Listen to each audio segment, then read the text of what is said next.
ಒಂದು ಕಡೆ ಈ ಸುದ್ದಿ ಆದರೆ ಈ ಮಲಯಾಳಂ ಸಿನಿಮಾ ಇಂಡಸ್ಟ್ರಿಯಲ್ಲಿ ಏನಾಗಿದೆ, ಕಾಸ್ಟಿಂಗ್ ಕೌಚ್, ಹೆಣ್ಣುಮಕ್ಕಳ ಮೇಲೆ ಶೋಷಣೆ, ಹೀರೋಯಿನ್ಗಳ ಶೋಷಣೆ, ಈ ಎಲ್ಲ ಕಾರಣಗಳಿಗಾಗಿ ಅಲ್ಲಿಯ ಸರ್ಕಾರ ಒಂದು ನ್ಯಾಯಮೂರ್ತಿಗಳ ಕಮಿಟಿಯನ್ನು ರಚನೆ ಮಾಡ್ತು. ಹೇಮಾ ಕಮಿಟಿ ಅಂತ ಕರೀತಾರೆ. ಅದರಲ್ಲಿ ಅನೇಕ ಹೆಸರುಗಳೆಲ್ಲ ಬರ್ತಾ ಇದೆ. ಇದೇ ಥರ ನಮ್ಮಲ್ಲೂ ಕೂಡ ಆಗ್ತಾ ಇದೆ ಕನ್ನಡ ಚಿತ್ರರಂಗದಲ್ಲಿ. ಕಾಸ್ಟಿಂಗ್ ಕೌಚ್ ಅಂತಂದರೆ ನಿಮಗೆ ಸಿನಿಮಾದಲ್ಲಿ ಅವಕಾಶ ಕೊಡ್ತೀವಿ, ನೀವು ಮಂಚ ಇರಬೇಕು ಅಂತ. ಆಮೇಲೆ ಫೇಮಸ್ ಆಗಿರೋ ನಟಿಯರು ಮತ್ತು ನಟರಿಗೆ ಸ್ವಲ್ಪ ಕನ್ನಡ ಇಂಡಸ್ಟ್ರಿಯಲ್ಲಿ ಕಡಿಮೆ, ಹಿಂದಿಯಲ್ಲಿ ಎಲ್ಲವೂ ನಡೆಯುತ್ತೆ. ಆಯಿತಾ? ಇಲ್ಲೇನಾಗುತ್ತೆ, ಸಿನಿಮಾದಲ್ಲಿ ಅವಕಾಶ, ಹೊಸ ಅವಕಾಶಕ್ಕೆ ಒಂದು ಕಡೆ, ಅದು ಕಾಸ್ಟಿಂಗ್ ಕೌಚ್ ಅಂತ ಹೇಳ್ತಾರೆ. ಇನ್ನೊಂದೇನಪ್ಪ ಅಂದರೆ ನಿಮಗೆ ಸಿನಿಮಾದಲ್ಲಿ ನಾಯಕಿಯನ್ನಾಗಿ ಮಾಡಬೇಕು ಅಥವಾ ಬೇರೆ ಪಾತ್ರಗಳನ್ನು ಮಾಡಿಸಬೇಕು ಅಂತಂದರೆ ನೀವು ಕಾಂಪ್ರಮೈಸ್ ಮಾಡ್ಕೋಬೇಕು. ಸೊ ಇದರ ವಿರುದ್ಧ FIRE ಲಿಂಗ ಸಮಾನತೆ ವಿಚಾರಕ್ಕೆ ಸಂಬಂಧಪಟ್ಟಾಗೆ ಒಂದು ಮನವಿಯನ್ನು ಮುಖ್ಯಮಂತ್ರಿಗಳಿಗೆ ಸಲ್ಲಿಸಿದ್ದಾರೆ. ನೋಡಿ, ಇದರ ಬಗ್ಗೆ ಒಂದು ತನಿಖೆ ಆಗಲಿ ಅಂತೇಳಿ. ಭಾಳ ಒಳ್ಳೆಯ ಬೆಳವಣಿಗೆ ಏನಪ್ಪ ಅಂತಂದರೆ ಅನೇಕರು ಇದಕ್ಕೆ ಸಾಥ್ ಕೊಟ್ಟಿದ್ದಾರೆ. ಯಾಕಂದರೆ ಈ ಹಿಂದೆ ಕೆಲವರಿಗೆಲ್ಲ ಭಯ ಆಗ್ತಾಯಿತ್ತು, ಯಾಕೆ ಬೇಕು, ನಮ್ಮ ಲೈಫ್ ಥ್ರೆಟ್ಟು, ಆಮೇಲೆ ನಮ್ಮ ಕೆರಿಯರ್ ಹಾಳಾಗತ್ತೆ ಅಂತೇಳಿ. ಬಟ್ ಈ ವಿಚಾರದಲ್ಲಿ ನಾನು ಶ್ರುತಿ ಹರಿಹರನ್ ಅವರಿಗೆ ಒಂದು ದೊಡ್ಡ ಸೆಲ್ಯೂಟ್. ಯಾಕಂದರೆ ಆ ಹೆಣ್ಣುಮಗಳು ತನ್ನ ಆ್ಯಕ್ಟಿಂಗ್ ಕೆರಿಯರ್ನ ಪೀಕಲ್ಲಿದ್ದಾಗ ಮೀಟು ಆರೋಪವನ್ನು ಮಾಡ್ತಾರೆ. ಆದರೆ ಆ ಮೀಟು ಆರೋಪ ಸಂದರ್ಭದಲ್ಲಿ ಇವರನ್ನೇ ದೂರ ತಳ್ಳಲಾಯಿತು, ಬಿಟ್ಟರೆ ಬೇರೆ ಎಲ್ಲೂ ಆಗಿಲ್ಲ. ಪುರುಷ ಪ್ರಧಾನ ಸಮಾಜ ಹೆಂಗಿರುತ್ತೆ ಅಂತಂದರೆ ಪುರುಷರೇ ಕರೆಕ್ಟು ಅಂತ, ಅವ್ರು ಹೇಳಿದ್ದೆ ಫೈನು ಅಂತ. ಈ ಹಿಂದೆ ನಿಖಿತಾ ತುಕ್ರಾಲ್ ಅಲ್ಲ, ಹೌದು, ಆಕೆಯ ಮೇಲೆ ಒಂದು ಆರೋಪ ಬಂದಾಗಲೂ ಕೂಡ ಆಕೆ ಆರೋಪ ಅಲ್ಲ, ಇದೇ ದರ್ಶನ್ ಆರೋಪ, ಆಕೆಯನ್ನು ಬ್ಯಾನ್ ಮಾಡಿದರು. ಅರೆ, ಹೆಣ್ಮಕ್ಕಳೇ ಸಿಗೋದ ನಿಮಗೆ?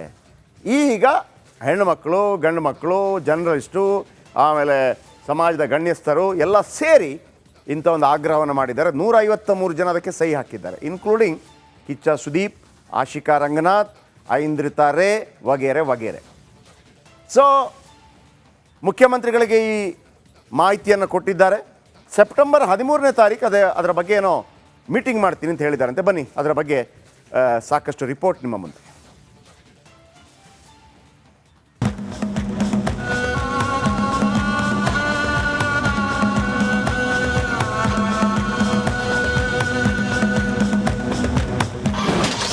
ಇದು ರಿಪಬ್ಲಿಕ್ ಕನ್ನಡದ ಬಿಗ್ ಇಂಪ್ಯಾಕ್ಟ್. ನಮ್ಮ ವರದಿಯಿಂದ ಎಚ್ಚೆತ್ತ ಮಹಿಳಾ ಆಯೋಗ. ಚಂದನವನದಲ್ಲಿ ಸೆಕ್ಸ್ ಸ್ಕ್ಯಾಂಡಲ್ ಘಾಟು ಬಲು ಜೋರಾಗಿತ್ತು. ಸಿನಿಮಾದಲ್ಲಿ ಅವಕಾಶ ಸಿಗಬೇಕು ಅಂದ್ರೆ ಮಂಚ ಹತ್ತಲೇಬೇಕು ಎಂಬ ಮಾತುಗಳು ಕೇಳಿ ಬಂದಿತ್ತು. ಇದರ ವಿರುದ್ಧ ಸಿಡಿದೆದ್ದ ಕಲಾವಿದೆಯರು ಸರ್ಕಾರಕ್ಕೂ ಪತ್ರ ಬರೆದಿದ್ರು. ಇವರ ಪರ ಮೊದಲು ಧ್ವನಿ ಎತ್ತಿದ್ದೇ ರಿಪಬ್ಲಿಕ್ ಕನ್ನಡ.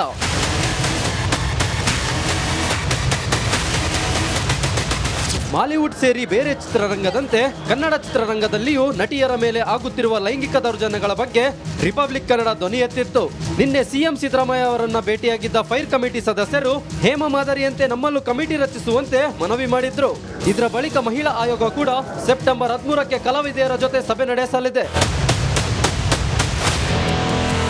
ಇನ್ನು ಸೆಪ್ಟೆಂಬರ್ 13ರ ಮೀಟಿಂಗ್ ಬಗ್ಗೆ ಕುತೂಹಲ ಹೆಚ್ಚಿದ್ದು ಕನ್ನಡ ಕಲಾವಿದೆಯರ ಜೊತೆ ರಾಜ್ಯ ಮಹಿಳಾ ಆಯೋಗದ ಅಧ್ಯಕ್ಷೆ ಡಾಕ್ಟರ್ ನಾಗಲಕ್ಷ್ಮಿ ಚೌಧರಿ ಚರ್ಚೆ ಮಾಡಲಿದ್ದಾರೆ. ಹಾಗಾದ್ರೆ ಕೇರಳ ಮಾದರಿಯಂತೆ ನಮ್ಮಲ್ಲೂ ಹೇಮ ಮಾದರಿ ಕಮಿಟಿ ರಚನೆಯಾಗುತ್ತಾ, ದೌರ್ಜನ್ಯಕ್ಕೀಡಾದ ಕಲಾವಿದೆಯರಿಗೆ ನ್ಯಾಯ ಸಿಗುತ್ತಾ ಅನ್ನೋದನ್ನ ಕಾದು ನೋಡಬೇಕಿದೆ. Bureau report, Republic Kannada, Bengaluru. ಒಂದು ಕಡೆ ಈ ಸುದ್ದಿ ಆದರೆ ಈ ಮಲಯಾಳಂ ಸಿನಿಮಾ ಇಂಡಸ್ಟ್ರಿಯಲ್ಲಿ ಏನಾಗಿದೆ, ಕಾಸ್ಟಿಂಗ್ ಕೌಚ್, ಹೆಣ್ಣುಮಕ್ಕಳ ಮೇಲೆ ಶೋಷಣೆ, ಹೀರೋಯಿನ್ಗಳ ಶೋಷಣೆ, ಈ ಎಲ್ಲ ಕಾರಣಗಳಿಗಾಗಿ ಅಲ್ಲಿಯ ಸರ್ಕಾರ ಒಂದು ನ್ಯಾಯಮೂರ್ತಿಗಳ ಕಮಿಟಿಯನ್ನು ರಚನೆ ಮಾಡ್ತು. ಹೇಮಾ ಕಮಿಟಿ ಅಂತ ಕರೀತಾರೆ. ಅದರಲ್ಲಿ ಅನೇಕ ಹೆಸರುಗಳೆಲ್ಲ ಬರ್ತಾ ಇದೆ. ಇದೇ ಥರ ನಮ್ಮಲ್ಲೂ ಕೂಡ ಆಗ್ತಾ ಇದೆ ಕನ್ನಡ ಚಿತ್ರರಂಗದಲ್ಲಿ. ಕಾಸ್ಟಿಂಗ್ ಕೌಚ್ ಅಂತಂದರೆ ನಿಮಗೆ ಸಿನಿಮಾದಲ್ಲಿ ಅವಕಾಶ ಕೊಡ್ತೀವಿ, ನೀವು ಮಂಚ ಇರಬೇಕು ಅಂತ. ಆಮೇಲೆ ಫೇಮಸ್ ಆಗಿರೋ ನಟಿಯರು ಮತ್ತು ನಟರಿಗೆ ಸ್ವಲ್ಪ ಕನ್ನಡ ಇಂಡಸ್ಟ್ರಿಯಲ್ಲಿ ಕಡಿಮೆ, ಹಿಂದಿಯಲ್ಲಿ ಎಲ್ಲವೂ ನಡೆಯುತ್ತೆ. ಆಯಿತಾ? ಇಲ್ಲೇನಾಗುತ್ತೆ, ಸಿನಿಮಾದಲ್ಲಿ ಅವಕಾಶ, ಹೊಸ ಅವಕಾಶಕ್ಕೆ ಒಂದು ಕಡೆ, ಅದು ಕಾಸ್ಟಿಂಗ್ ಕೌಚ್ ಅಂತ ಹೇಳ್ತಾರೆ. ಇನ್ನೊಂದೇನಪ್ಪ ಅಂದರೆ ನಿಮಗೆ ಸಿನಿಮಾದಲ್ಲಿ ನಾಯಕಿಯನ್ನಾಗಿ ಮಾಡಬೇಕು ಅಥವಾ ಬೇರೆ ಪಾತ್ರಗಳನ್ನು ಮಾಡಿಸಬೇಕು ಅಂತಂದರೆ ನೀವು ಕಾಂಪ್ರಮೈಸ್ ಮಾಡ್ಕೋಬೇಕು. ಸೊ ಇದರ ವಿರುದ್ಧ FIRE ಲಿಂಗ ಸಮಾನತೆ ವಿಚಾರಕ್ಕೆ ಸಂಬಂಧಪಟ್ಟ ಹಾಗೆ ಒಂದು ಮನವಿಯನ್ನು ಮುಖ್ಯಮಂತ್ರಿಗಳಿಗೆ ಸಲ್ಲಿಸಿದ್ದಾರೆ. ನೋಡಿ, ಇದರ ಬಗ್ಗೆ ಒಂದು ತನಿಖೆ ಆಗಲಿ ಅಂತೇಳಿ. ಭಾಳ ಒಳ್ಳೆಯ ಬೆಳವಣಿಗೆ ಏನಪ್ಪ ಅಂತಂದರೆ ಅನೇಕರು ಇದಕ್ಕೆ ಸಾಥ್ ಕೊಟ್ಟಿದ್ದಾರೆ. ಯಾಕಂದರೆ ಈ ಹಿಂದೆ ಕೆಲವರಿಗೆಲ್ಲ ಭಯ ಆಗ್ತಾಯಿತ್ತು, ಯಾಕೆ ಬೇಕು, ನಮ್ಮ ಲೈಫ್ ಥ್ರೆಟ್ಟು, ಆಮೇಲೆ ನಮ್ಮ ಕೆರಿಯರ್ ಹಾಳಾಗತ್ತೆ ಅಂತೇಳಿ. ಬಟ್ ಈ ವಿಚಾರದಲ್ಲಿ ನಾನು ಶ್ರುತಿ ಹರಿಹರನ್ ಅವರಿಗೆ ಒಂದು ದೊಡ್ಡ ಸಲ್ಯೂಟ್. ಯಾಕಂದರೆ ಆ ಹೆಣ್ಣುಮಗಳು ತನ್ನ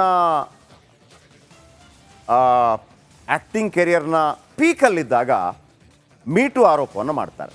ಆದರೆ ಆ ಮೀಟು ಆರೋಪ ಸಂದರ್ಭದಲ್ಲಿ ಇವರನ್ನೇ ದೂರ ತಳ್ಳಲಾಯಿತು ಬಿಟ್ಟರೆ ಬೇರೆ ಎಲ್ಲೂ ಆಗಿಲ್ಲ. ಪುರುಷ ಪ್ರಧಾನ ಸಮಾಜ ಹೆಂಗಿರುತ್ತೆ ಅಂತಂದರೆ ಪುರುಷರೇ ಕರೆಕ್ಟು ಅಂತ ಅವ್ರು ಹೇಳಿದ್ದೆ ಫೈನು ಅಂತ. ಈ ಹಿಂದೆ ನಿಖಿತಾ ತುಕ್ರಾಲ್ ಅಲ್ಲ, ಹೌದು, ಆಕೆಯ ಮೇಲೆ ಒಂದು ಆರೋಪ ಬಂದಾಗಲೂ ಕೂಡ ಆಕೆ ಆರೋಪ ಅಲ್ಲ, ಇದೇ ದರ್ಶನ್ ಆರೋಪ, ಆಕೆಯನ್ನು ಬ್ಯಾನ್ ಮಾಡಿದರು. ಅರೆ, ಹೆಣ್ಮಕ್ಕಳೇ ಸಿಗೋದ ನಿಮಗೆ.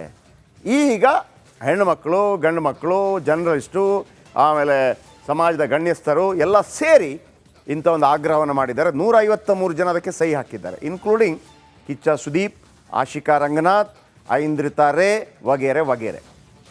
ಸೊ ಮುಖ್ಯಮಂತ್ರಿಗಳಿಗೆ ಈ ಮಾಹಿತಿಯನ್ನು ಕೊಟ್ಟಿದ್ದಾರೆ. ಸೆಪ್ಟೆಂಬರ್ 13ನೇ ತಾರೀಕು ಅದರ ಬಗ್ಗೆ ಏನೋ ಮೀಟಿಂಗ್ ಮಾಡ್ತೀನಿ ಅಂತ ಹೇಳಿದ್ದಾರಂತೆ. ಬನ್ನಿ, ಅದರ ಬಗ್ಗೆ ಸಾಕಷ್ಟು ರಿಪೋರ್ಟ್ ನಿಮ್ಮ ಮುಂದೆ.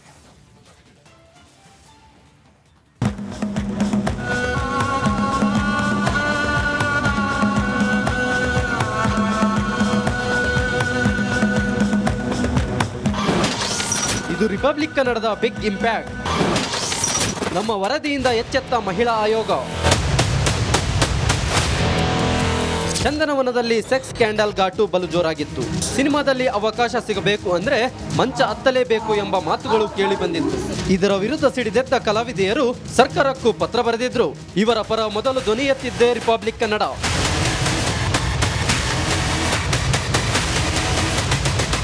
ಮಾಲಿವುಡ್ ಸೇರಿ ಬೇರೆ ಚಿತ್ರರಂಗದಂತೆ ಕನ್ನಡ ಚಿತ್ರರಂಗದಲ್ಲಿಯೂ ನಟಿಯರ ಮೇಲೆ ಆಗುತ್ತಿರುವ ಲೈಂಗಿಕ ದೌರ್ಜನ್ಯಗಳ ಬಗ್ಗೆ ರಿಪಬ್ಲಿಕ್ ಕನ್ನಡ ಧ್ವನಿ ಎತ್ತಿತ್ತು.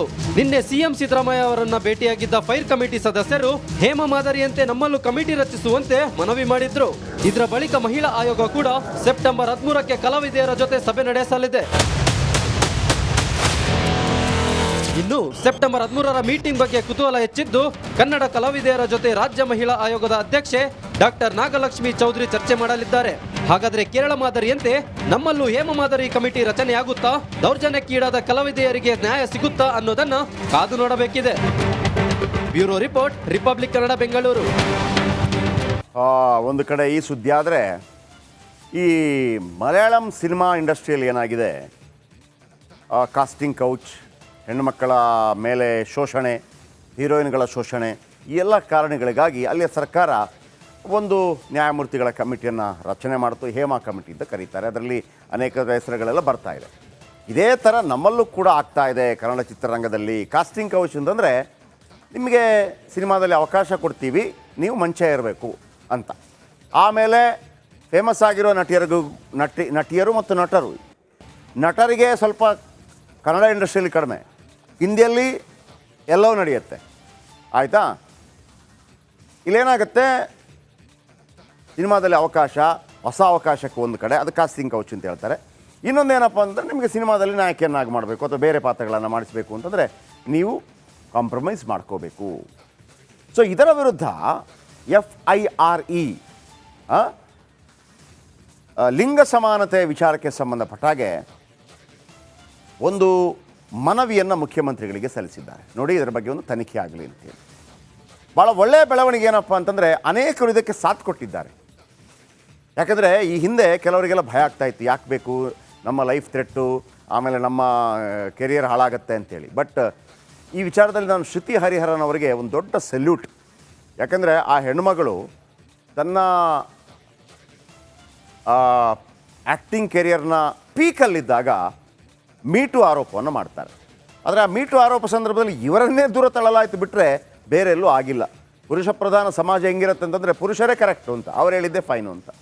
ಈ ಹಿಂದೆ ನಿಖಿತಾ ತುಕ್ರಾಲ್ ಅಲ್ಲ, ಹೌದು, ಆಕೆಯ ಮೇಲೆ ಒಂದು ಆರೋಪ ಬಂದಾಗಲೂ ಕೂಡ ಆಕೆ ಆರೋಪ ಅಲ್ಲ, ಇದೇ ದರ್ಶನ್ ಆರೋಪ, ಆಕೆಯನ್ನು ಬ್ಯಾನ್ ಮಾಡಿದರು. ಅರೆ, ಹೆಣ್ಮಕ್ಕಳೇ ಸಿಗೋದ ನಿಮಗೆ. ಈಗ ಹೆಣ್ಣುಮಕ್ಕಳು, ಗಂಡು ಮಕ್ಕಳು, ಜರ್ನಲಿಸ್ಟು, ಆಮೇಲೆ ಸಮಾಜದ ಗಣ್ಯಸ್ಥರು ಎಲ್ಲ ಸೇರಿ ಇಂಥ ಒಂದು ಆಗ್ರಹವನ್ನು ಮಾಡಿದ್ದಾರೆ. 153 ಜನ ಅದಕ್ಕೆ ಸಹಿ ಹಾಕಿದ್ದಾರೆ, ಇನ್ಕ್ಲೂಡಿಂಗ್ ಕಿಚ್ಚ ಸುದೀಪ್, ಆಶಿಕಾ ರಂಗನಾಥ್, ಐಂದ್ರಿತಾ ರೇ ವಗೇರೆ ವಗೇರೆ. ಸೊ ಮುಖ್ಯಮಂತ್ರಿಗಳಿಗೆ ಈ ಮಾಹಿತಿಯನ್ನು ಕೊಟ್ಟಿದ್ದಾರೆ. ಸೆಪ್ಟೆಂಬರ್ 13ನೇ ತಾರೀಕು ಅದರ ಬಗ್ಗೆ ಏನೋ ಮೀಟಿಂಗ್ ಮಾಡ್ತೀನಿ ಅಂತ ಹೇಳಿದ್ದಾರಂತೆ. ಬನ್ನಿ ಅದರ ಬಗ್ಗೆ ಸಾಕಷ್ಟು ರಿಪೋರ್ಟ್ ನಿಮ್ಮ ಮುಂದೆ.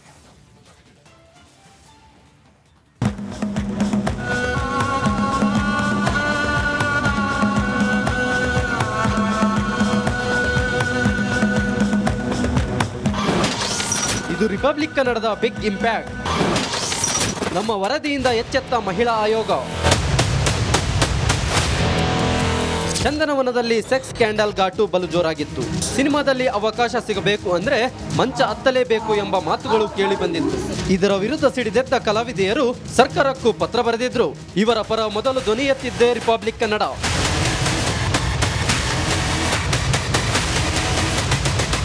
ಮಾಲಿವುಡ್ ಸೇರಿ ಬೇರೆ ಚಿತ್ರರಂಗದಂತೆ ಕನ್ನಡ ಚಿತ್ರರಂಗದಲ್ಲಿಯೂ ನಟಿಯರ ಮೇಲೆ ಆಗುತ್ತಿರುವ ಲೈಂಗಿಕ ದೌರ್ಜನ್ಯಗಳ ಬಗ್ಗೆ ರಿಪಬ್ಲಿಕ್ ಕನ್ನಡ ಧ್ವನಿ ಎತ್ತಿತ್ತು. ನಿನ್ನೆ ಸಿಎಂ ಸಿದ್ದರಾಮಯ್ಯ ಅವರನ್ನ ಭೇಟಿಯಾಗಿದ್ದ ಫೈರ್ ಕಮಿಟಿ ಸದಸ್ಯರು ಹೇಮ ಮಾದರಿಯಂತೆ ನಮ್ಮಲ್ಲೂ ಕಮಿಟಿ ರಚಿಸುವಂತೆ ಮನವಿ ಮಾಡಿದ್ರು. ಇದರ ಬಳಿಕ ಮಹಿಳಾ ಆಯೋಗ ಕೂಡ ಸೆಪ್ಟೆಂಬರ್ 13ಕ್ಕೆ ಕಲಾವಿದೆಯರ ಜೊತೆ ಸಭೆ ನಡೆಸಲಿದೆ. ಇನ್ನು ಸೆಪ್ಟೆಂಬರ್ 13ರ ಮೀಟಿಂಗ್ ಬಗ್ಗೆ ಕುತೂಹಲ ಹೆಚ್ಚಿದ್ದು ಕನ್ನಡ ಕಲಾವಿದೆಯರ ಜೊತೆ ರಾಜ್ಯ ಮಹಿಳಾ ಆಯೋಗದ ಅಧ್ಯಕ್ಷೆ ಡಾಕ್ಟರ್ ನಾಗಲಕ್ಷ್ಮಿ ಚೌಧರಿ ಚರ್ಚೆ ಮಾಡಲಿದ್ದಾರೆ. ಹಾಗಾದ್ರೆ ಕೇರಳ ಮಾದರಿಯಂತೆ ನಮ್ಮಲ್ಲೂ ಹೇಮ ಮಾದರಿ ಕಮಿಟಿ ರಚನೆಯಾಗುತ್ತಾ, ದೌರ್ಜನ್ಯಕ್ಕೀಡಾದ ಕಲಾವಿದೆಯರಿಗೆ ನ್ಯಾಯ ಸಿಗುತ್ತಾ ಅನ್ನೋದನ್ನ ಕಾದು ನೋಡಬೇಕಿದೆ.